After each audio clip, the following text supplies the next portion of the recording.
This happened about 5 years ago, when I was 14 and my sister was 18. My dad is an avid fisherman who loves fishing in the middle of nowhere simply because there aren't any other people around. For this particular fishing trip, we went to a state park in Georgia a couple of hours from where we lived. After about an hour down a mixture of a dirt and gravel road, we arrived at a pretty large clearing where we parked. We got out and walked down a hill to a small waterfall with a pool of water at the bottom. The river before the waterfall was very shallow. The details of the area are kind of important. When we arrived, we had lunch by the river and started fishing. We were there for about an hour when I started to get bored and went back to the car that was parked nearby for some water.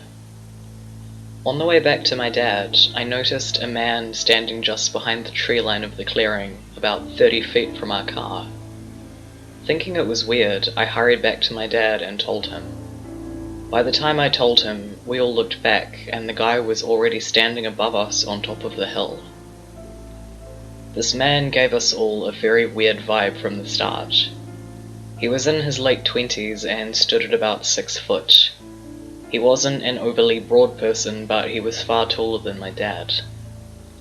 He was dressed in an army uniform, although it honestly looked like a Halloween costume. The most noticeable part about him was the machete he was holding.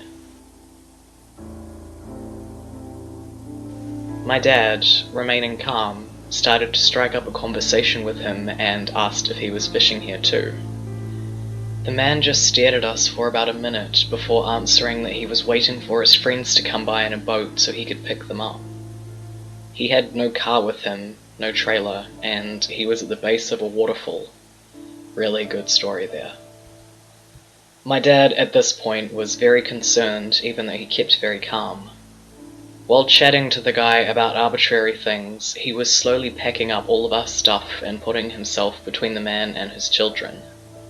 The man didn't respond much, just standing there being very twitchy and restless. In about 20 minutes, my dad managed to move us slowly up the hill and back to the car. When we started making motions to leave, however, the man started getting aggressive. He suddenly started talking about his time in the military and how his high school sweetheart left him for another man. His eyes got wild after mentioning his ex-girlfriend, and he turned his attention to my sister.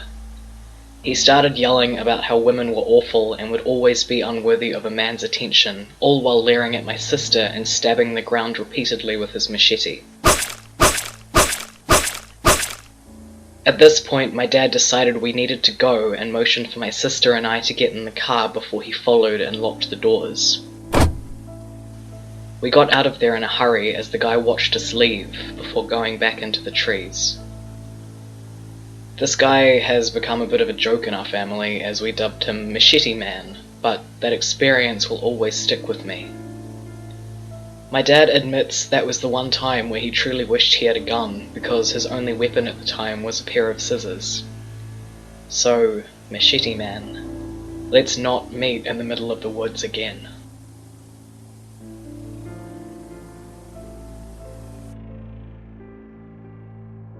So this happened to a couple of friends and me about 6 years ago, the first summer we were all back from college. We were being hooligan kids who had each gotten into weed a little in college. We decided to go to the state park near my one friend's house late at night and smoke. For the sake of the story, I'll give a bit of layout. We parked at the end of this dead end on a wooded road where a path started that led into the park from the back. This park is heavily wooded, with a lake and some recreational areas on the side with the main entrance.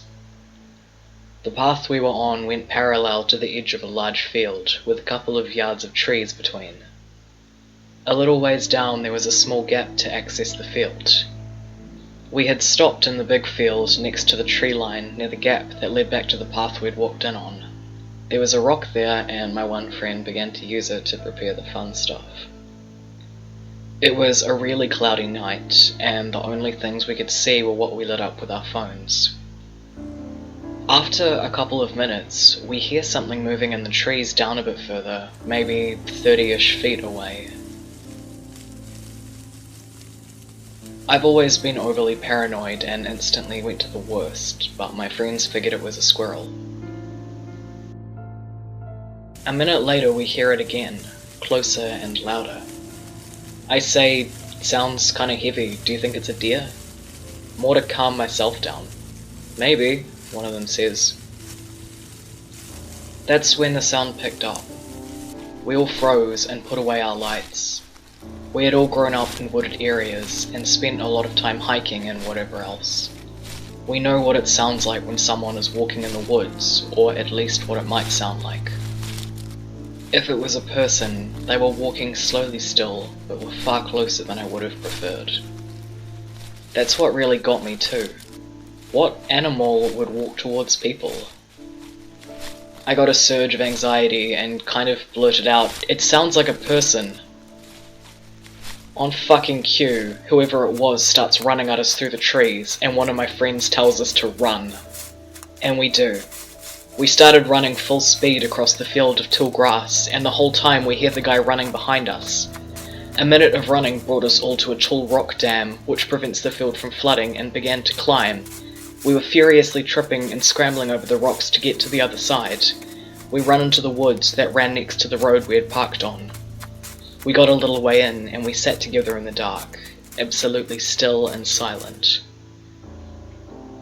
We hear nothing, but we don't break our silence or move a muscle for about half an hour. Then we creep through to the edge of the road, unfortunately a fair way past my friend's car. After 5 more minutes of building the courage, we ran to it, waited for my friend to unlock his door so he could unlock the back one, honestly maybe the most terrifying moment of the ordeal, and got the heck out of there. However, when my friend began to back up, and his headlights lit a little ways into the path in front of us, we caught a shadowed figure of somebody, a person, walking back down the path. And for the record, there were no other cars here. So, to whoever had chased us, let's never meet for real. I was driving through the mountains on my way home from work. It was already getting dark. Suddenly, after a curve, I saw a man in the middle of the road, standing still. His long black hair covered his face. He wasn't moving. He looked dirty, and it gave me chills. I stopped the car right in front of him, hyperventilating. He didn't seem to care. I noticed he was barefoot. He just kept staring in silence. After a while, he calmly approached my window. I was stupid enough to lower it, and he started babbling strange noises that were difficult to understand.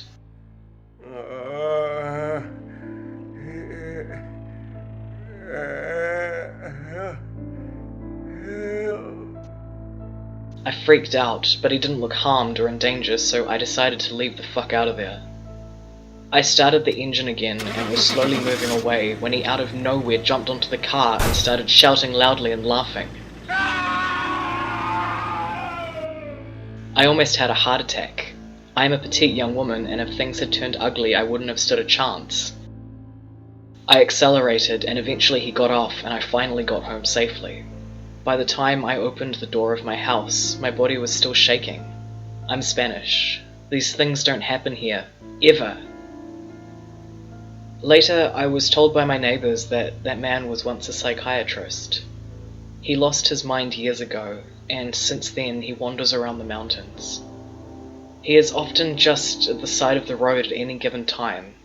He just stands there for hours, dirty and spooky as hell. He has a brother that looks after him and pays his bills or whatever. Creep in the mountains, maybe you are harmless. Get yourself some shoes, cut your hair, and let's not ever meet again.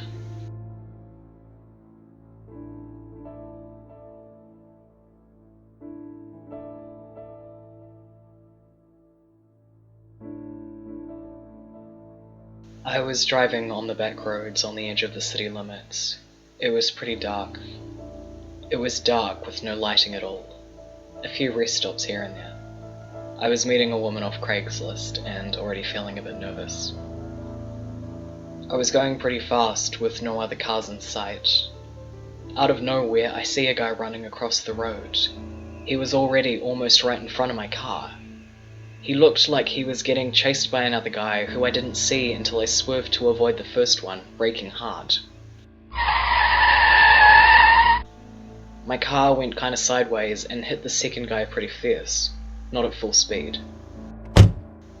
I heard a loud thud, but I didn't actually see him get hit. My car ended up on the side of the road. The first guy seems to have kept running out of sight. He wasn't there when I got out. This was a red flag. But I just hit someone and I was worried I'd offed them. I was all shaky and I had that sinking feeling in my stomach.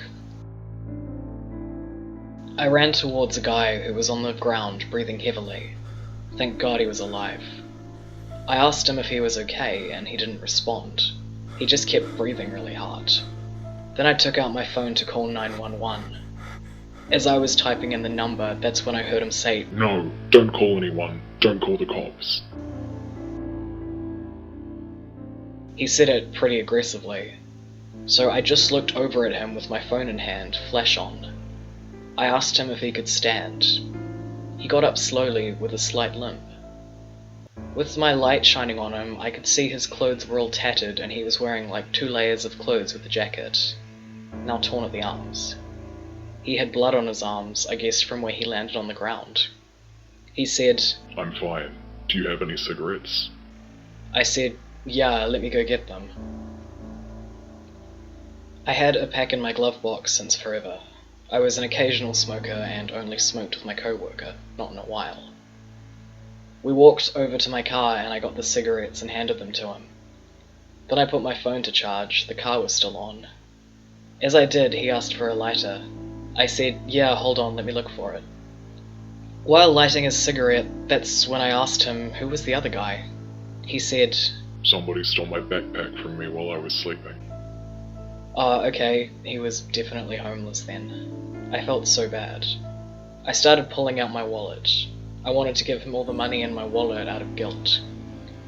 He looked fine now, albeit the bloody scraped arms, as his breathing had gotten normal. While pulling out my wallet and asking, "You sure you don't want me to call an ambulance?" That's when I felt the sharpest pain rock my face. I saw all blurry for a couple of seconds. I started stumbling. My body felt like it was about to fall over. I was so dizzy. When I came to, I saw my car pulling away and driving off.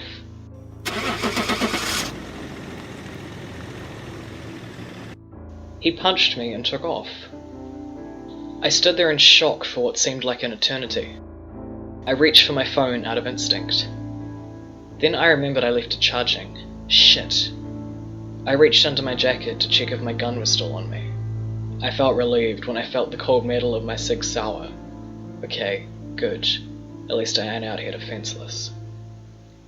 I kept walking down the road, endlessly hoping to find someone. I'm pissed off and scared. A few good miles later, I see some lights. As I get closer, I see it's one of those public restrooms, with nothing else in sight. Great, there might be a payphone. Now what do I see next? I couldn't believe my eyes. There's a car that looks just like mine parked right out front. I take a peek, it's mine. The guy that took my car is asleep. Looks like he cleaned his arms off, he's got no jacket on. That fucking moron, he could have kept driving. I'm glad he didn't. I take out my gun and try to open the door, and it's locked. I try all the doors and they're all locked. I didn't want to wake him up by banging on the car because I was afraid he was going to drive off. I looked all around the ground and there was nothing to break the window. So I holster my gun, take off my jacket and wrap it around my hand. I smash through it and there's glass spilling everywhere. The guy jerks awake and starts fumbling around. All the while, I drop my jacket and rapidly unholster my gun again. I'm pointing my gun right at his head. He says, "Please don't shoot me." Instead of saying sorry, he says that shit. I tell him to get out and walk towards the wall with his back turned. So I backed up and he complied. I tell him not to move and then ask him where my keys are. After I got my keys from him, I drove off with glass all over the inside of my car. I never called the cops because I had hit him earlier and then because I pulled a gun on him. I often like to go for walks on a bike trail by my house. It leads to a mall where I like to shop around. However, I know that this bike trail is shrouded by trees and that there are a lot of homeless people who camp out in the area. I have experienced catcalling and other situations that put me on edge in this area before, so I always try to be aware of my surroundings. I was walking along and listening to my music as usual. I did get catcalled by a couple of guys on bikes. I really hate getting catcalled because I immediately go on the defensive, but I try to just shrug it off. It happens often. I had cooled off after walking for a bit longer when a man on a bike slowly passed me. He had a dark beard, hat and sunglasses. As he drove past me, he turned around, leered at me for a few moments, and continued on ahead. Weird, I thought, but I chalked it up to another creepy guy and continued on ahead. After walking for some time, I happened upon a large pine tree and found him sitting behind it on his bike. I could feel his eyes on me through his sunglasses. I held eye contact with him as I walked, and I tried to reason that, maybe he's just taking a break. Once I had passed him, he rode slowly past me again, glancing when he could. It wasn't long until I walked up on him sitting inside a gap in the branches of another tree on his bike, staring at me again. Once I passed him, he would ride off again slowly. This occurred a couple more times until I saw him sitting on a bench by the mall's parking garage, full on staring at me. I felt rage well up inside me. I stomped towards him and seethed, "Can I fucking help you? I am carrying a taser with me and I will call the police if you continue to follow me." He immediately hopped on his bike and zipped off.